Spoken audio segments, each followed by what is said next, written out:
Hello, I'm Ken Fogg. This is NewsNet, Baton Rouge. Grab a tea or coffee as I go over with you headlines and news from our local area and region.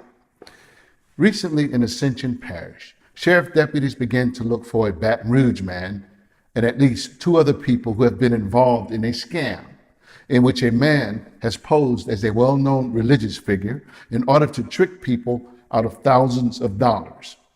Ascension Parish detectives have been asking help from the public to find a man by the name of Kelvin Scott, a 53-year-old, who allegedly has posed as a prominent pastor, asking people for a short-term loan and has met with several victims to collect the money, which has been determined to have add up to at least $11,000.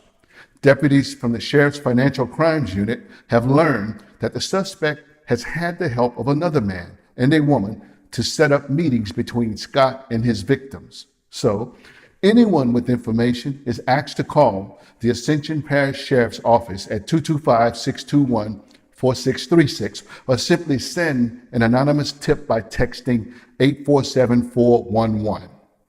In the city of Zachary, the adult co-ed softball league located at the Zachary Youth Park has been officially disbanded and prohibited from using the softball fields because of repeated violations of park rules regarding the use of alcohol and cigarettes by the adult players. The mayor of Zachary made the announcement on Tuesday, but he said he made his decision a week prior to that.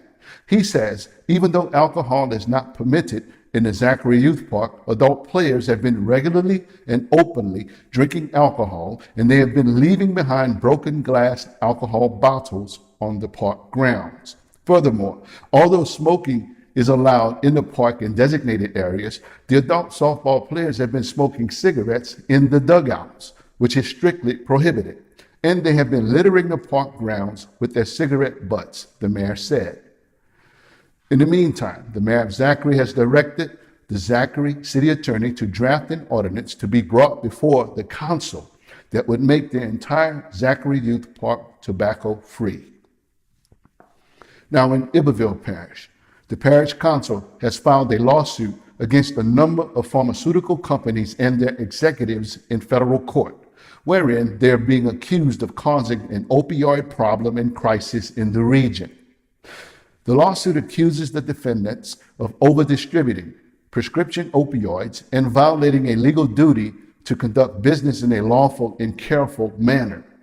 Across the country, at least 1,800 similar suits have been filed by local municipalities. Iberville Parish, likewise, is seeking to collect compensation for having to provide medical treatment and rehabilitation services to patients and residents who are suffering from opioid-related addiction and disease, costs related to additional needed law enforcement, and costs related to having to provide care for the children of parents who suffer from opioid-related addiction and disabilities.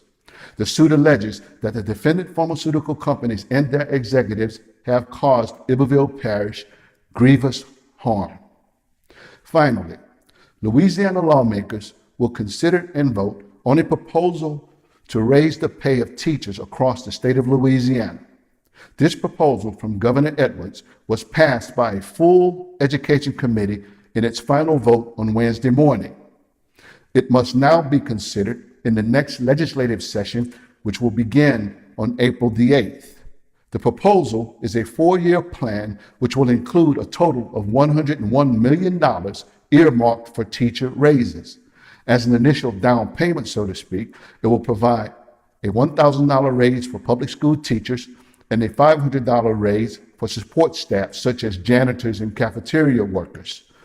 This proposal also provides for more money to be allocated for school books, supplies, and for classroom technology. A similar teacher pay and education increase has been attempted in the past but has failed. I will keep you posted, so stay close.